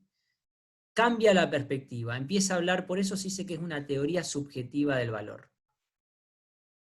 Porque la valoración de la sociedad no tiene que ver con el proceso de producción, por cómo son las relaciones en el proceso de producción y de distribución. Tiene que ver con cómo lo valoramos. Recordemos, los neoclásicos se caracterizaron por pensar en la economía en términos como si estuviera en un punto teórico en el espacio, ¿no? Sin historia, sin relaciones de fuerza, no se sabe si hay sindicatos o no. Es medio como si fuera la química. Vieron que la química es algo que es siempre igual, ¿sí? O sea, un óxido, una relación de oxidación, o cuando se vaporiza el agua, es lo mismo acá y en la China, ¿sí? No importa si hay un chino al lado de la pava o acá, solo importa la altura al nivel del mar en el cual estás y listo, el agua con cierta temperatura se vaporiza. En la economía, o por lo menos los clásicos y Marx decían otras cosas. No, pará, fíjate si tiene más poder o no el capitalista, quién es dueño de la maquinaria, qué condiciones de vida tienen los trabajadores. Bueno, los neoclásicos pasan como a una ciencia muy teórica, ajena al contexto, ajena a la historia, y la distribución del ingreso para los neoclásicos tiene que ver con una cuestión casi matemática. Dice, el capitalismo, o sea, el mercado, le da el ingreso a cada uno de acuerdo al aporte que hace al proceso de producción, ¿sí? ¿Qué quiere decir? Que las empresas no obtienen las ganancias por el poder que tienen, por ser dueñas del capital, y porque eso les permite negociar salarios a la baja por un valor menor que no les permite ganar más, sino que el sistema capitalista sabe cuánto le tiene que pagar para que sea justo al capitalista, al rentista, o sea, a la clase terrateniente y al trabajador. Si el trabajador estuviera aportando más en el valor de la producción de toda la sociedad, cobraría más, dice. El mercado lo pagaría justamente porque aporta más, ¿sí? Dicho de otra manera, no toquemos nada, esto está todo bien, no hay disputa de clases, el capitalista no podría darle un poco más a los asalariados, ¿sí? Es como una legitimación teórica del sistema capitalista que ellos estaban viendo, ¿sí? Dice, el capitalismo... Sí, profe, Sí. Esto a raíz de lo que yo había estado leyendo en los textos, ¿se hace o no se hace todas estas teorías para sostener el status quo o se hicieron y vinieron convenientes para apoyarlo y defenderse de Marx, concretamente porque había pasado hace poco y de todo lo que venía con los trabajadores? No sé si me explico. Sí, se entiende. Mira, cada sujeto político o social le agarra la teoría que más le conviene y el discurso que más le conviene en el momento en el cual está. Ya sea la academia, ya sea el Estado, ya sea el sector empresario. Yo creo que fue un discurso que sirvió mucho a sectores con poder, o sea, obviamente. Ahora, eso no quiere decir, digo, no me quiero meter a analizar la teoría en términos políticos, ¿sí? Simplemente respondo a Nicolás. Las teorías, yo insisto, son textos de trabajos muy buenos, trabajo de investigación, o sea, digo, probablemente esto uno lo juzga o lo evalúa hoy en día con 200 años de historia por encima y que sabemos un montón de cosas que generó este sistema, y uno los veía muy positivistas, ¿no? Es decir, es un sistema que concentra la riqueza en el 3% de la población, el 90% de la riqueza a 3%. Digo, es raro que uno piense que el mercado distribuye justamente, ¿no? Es como uno pensaría de que hay que meterle un poco la mano al Estado, por decirlo, hay que intervenir un poco para que esto no suceda, ¿sí? Yo creo que había una cuestión ahí de convencimiento en ellos. Eran estudiosos, aparte, digo, tipos que estaban todo el día leyendo cosas para esto, ¿no? Le dedicaron la vida. Sí, no era con dedica a algo malicia, que se no. podría decir. ¿Eh? No venía con una malicia el hacer estas teorías. No, después el uso que se le da sí puede ser, qué sé yo, y tiene una Malicioso. intención, ¿no? Tiene una intención, qué sé yo. No, es eso. Son tipos que cambiaron la historia del pensamiento económico, todo esto.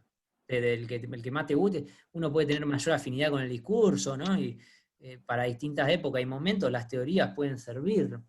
Marx hacía 30 años, todo el mundo decía que estaba muerto y de repente empezó a haber como una secuencia de crisis en el capitalismo y todo el mundo de alguna manera volvió a leer a Marx, ¿no? Y en la academia, de repente hablar de Marx era hablar de un viejo choto, y de repente, digo, esto no debería haber estado grabado. De repente empezó a brindar un montón de herramientas teóricas para poder comprender este momento de un capitalismo neoliberal que implosionaba por todos lados.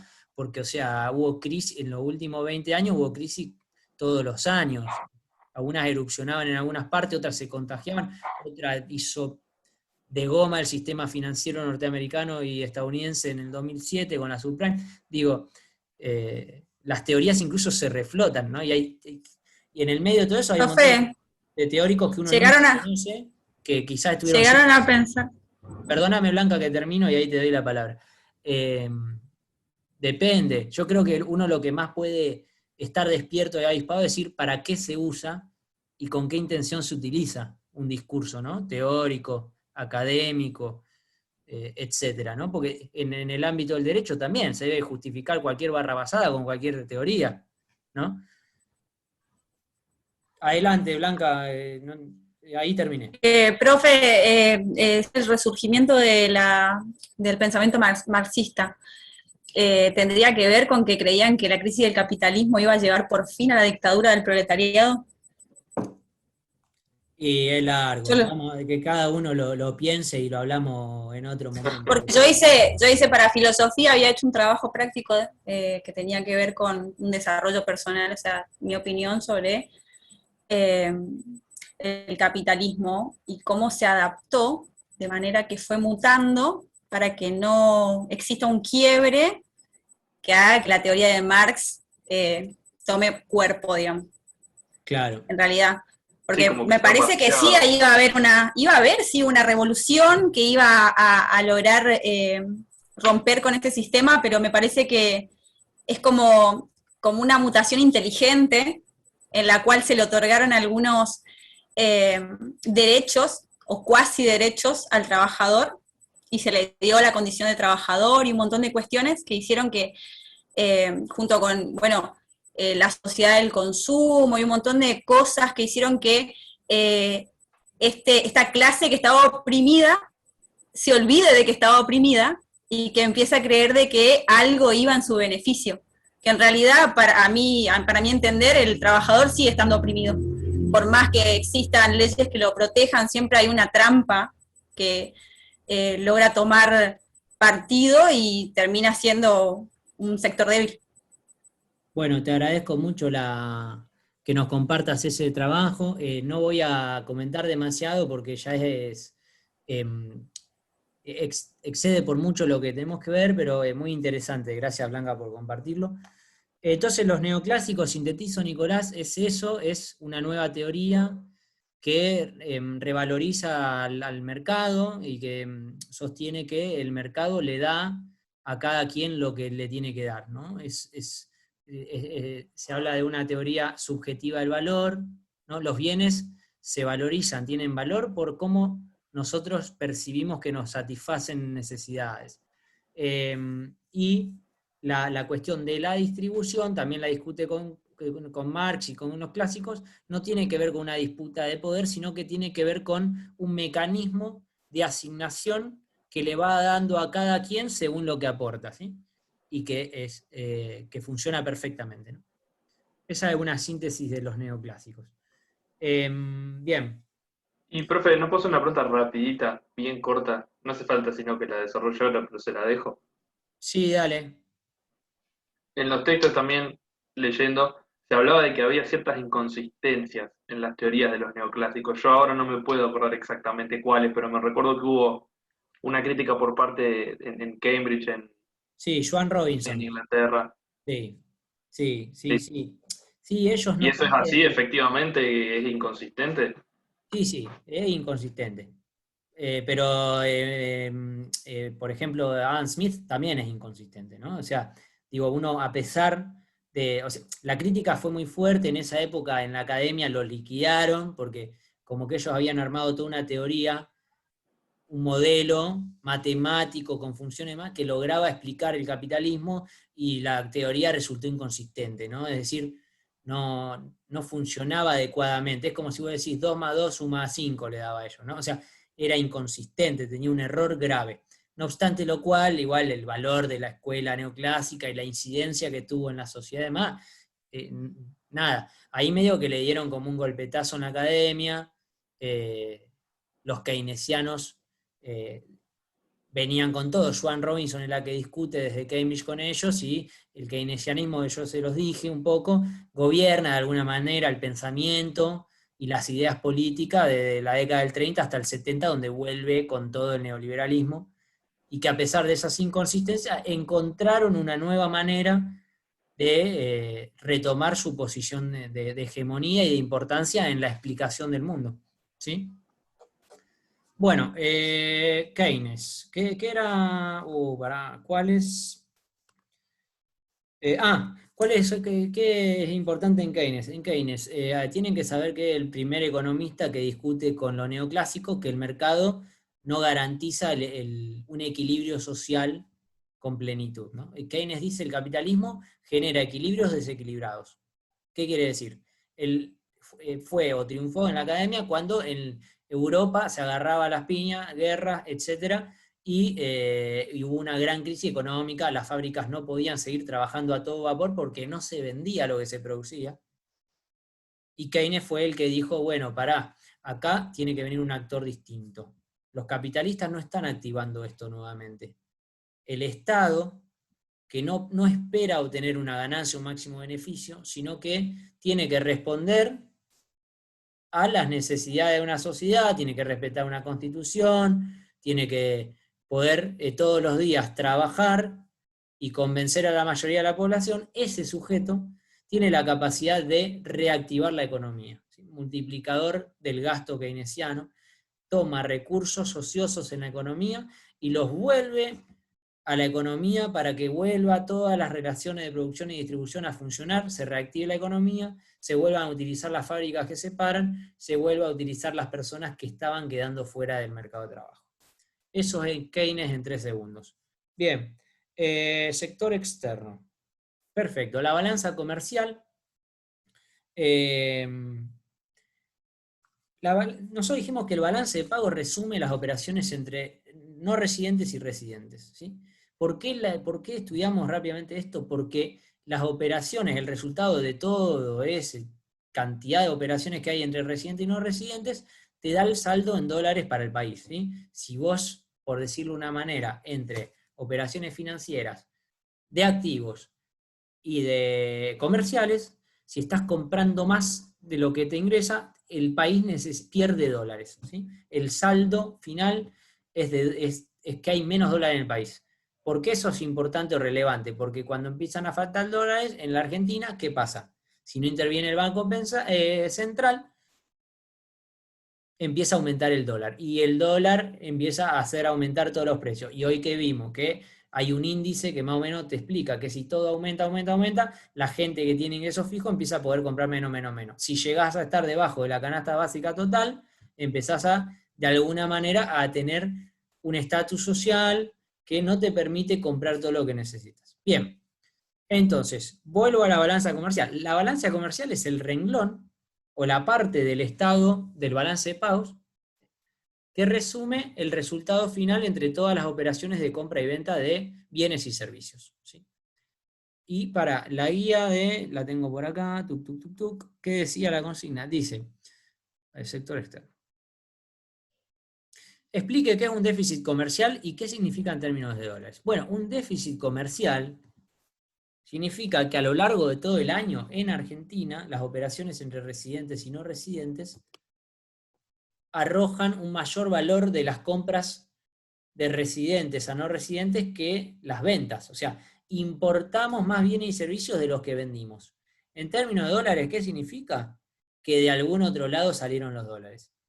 O te lo prestó el exterior, o los tenías en el Banco Central y tuviste que ceder reservas, o vendiste algún patrimonio que era de algún argentino y se lo vendió al exterior, ¿sí? De alguna manera, o bueno, tenés una empresa argentina que está trabajando en el exterior y le pagan ganancia a una empresa argentina, ¿no? Entonces ingresan dólares que se utilizaron para poder comprar más bienes y servicios al exterior de lo que vendimos.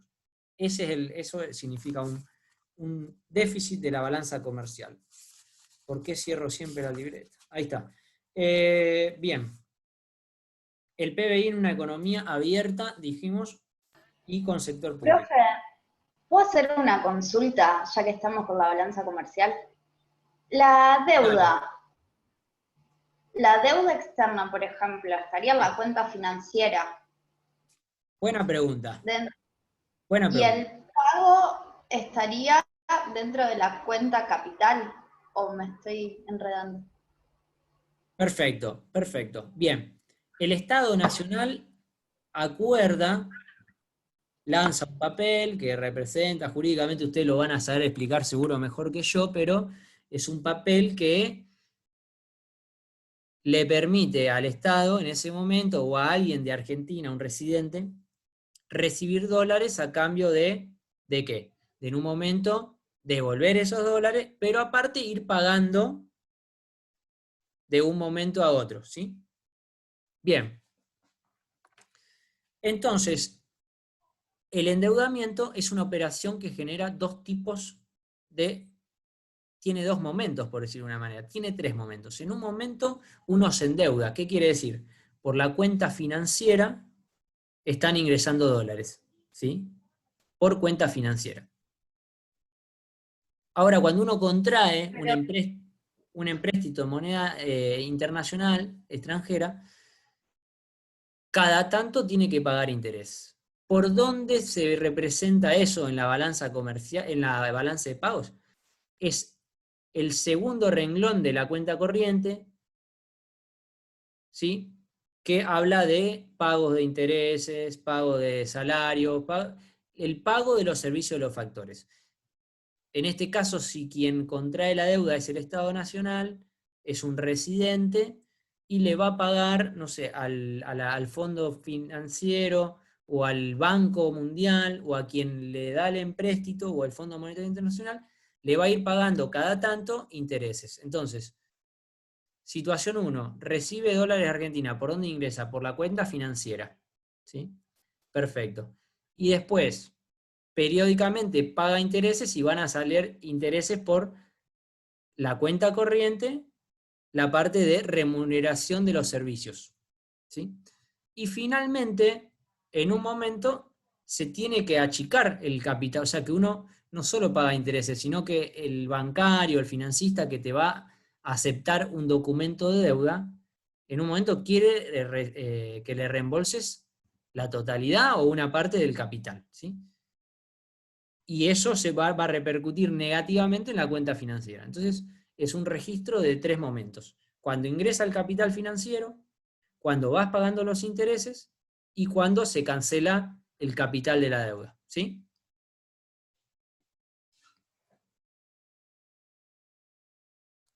Bueno, perfecto. ¿Qué me falta de la lista? Ah, listo. Decimos PBI con economía abierta y sector público.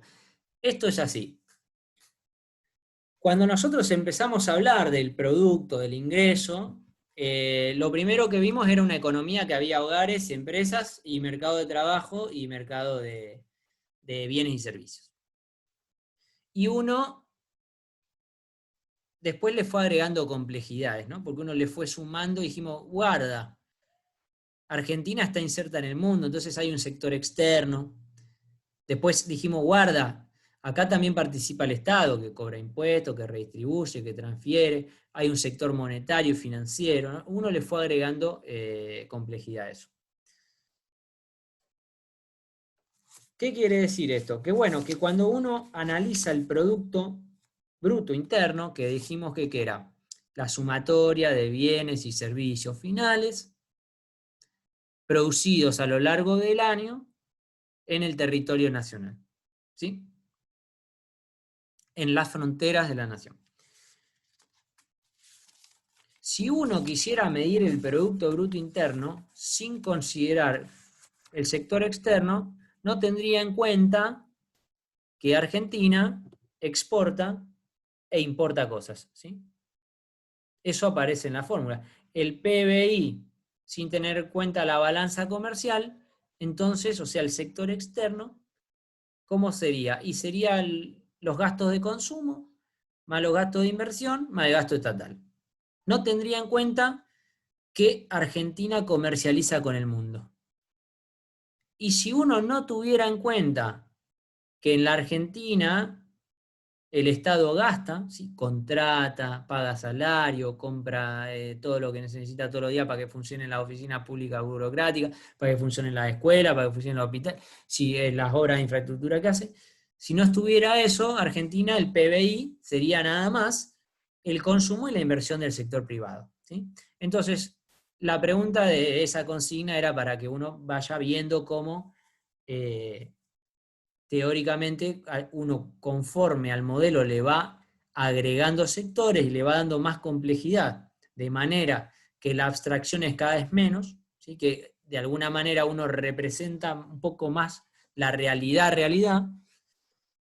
El PBI finalmente, incluyendo al sector externo, es consumo privado, más inversión privada, más el gasto estatal, más el resultado de la balanza comercial. O sea, es más las exportaciones menos las importaciones, ¿sí? ¿Por qué? Porque lo que uno consume puede ser importado, por eso se restan las importaciones. Porque uno puede haber consumido algo que viene del exterior, por eso es menos las importaciones. Y algo que se produce en Argentina se puede vender en el exterior, entonces se suma eso, ¿no?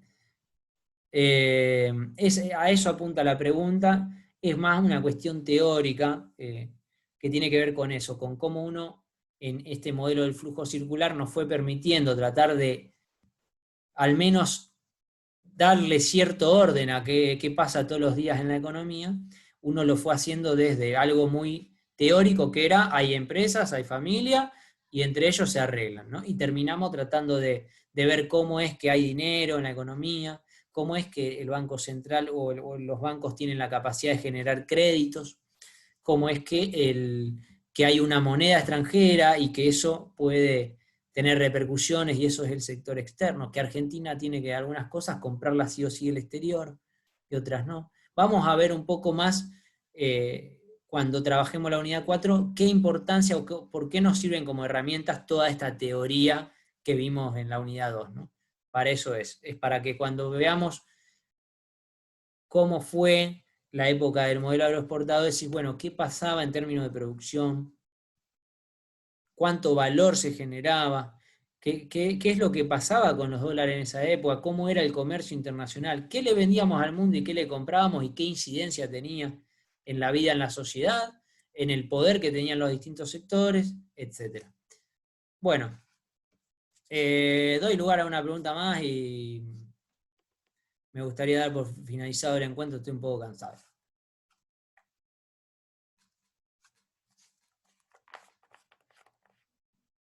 Capaz que están todos cansados igual que yo. Bueno, mañana, día de lucha, nosotros, la cátedra, conceptualmente, porque buscamos revalorizar el poder adquisitivo del salario, como dijo Nicolás. Vino muy a cuento las dudas de hoy. Sí. Está bueno, o sea, que uno pueda, por eso es importante para nosotros en una carrera como la de Derecho, que uno pueda discutir estas cuestiones. Alguno nos puede, digamos, puede tener más afinidad o menos con la selección de temas que decidimos incluir en este curso, pero creemos que son cuestiones muy importantes que por lo menos se le disparen preguntas, después cada uno va a ir buscando a lo largo de la vida la mejor respuesta o interpretación de cada una de estas cuestiones, pero al menos se van con ciertas herramientas del curso para poder pensar esas cosas, ¿no? Más alguien que va a terminar dirimiendo las cuestiones jurídicas del país, ¿no? Bueno, nos encontramos el lunes, hay un encuentro general a toda la cátedra, uno de los profes, Sergio Arelovich, un gran economista de la ciudad de Rosario, con una trayectoria de trabajo para la clase trabajadora, muy estudioso, uno no para de sorprenderse de todas las cosas que ha estudiado, un gran profesor, colega de la cátedra, va a dar un encuentro general que va a ser de introducción a la unidad 3. Nos va a venir muy bien eso, y el día martes vamos a tener un encuentro que va a estar vinculado con los contenidos de la unidad 3, y el día miércoles vamos a tener el parcial. ¿Sí? Bueno, perfecto. Después en el Classroom voy a colgar el link del día lunes para que puedan conectarse a ese encuentro general. Bueno, gracias. Gracias, profe. Buenas noches. Chao, profe, Gracias. gracias. Chao. Que descansen.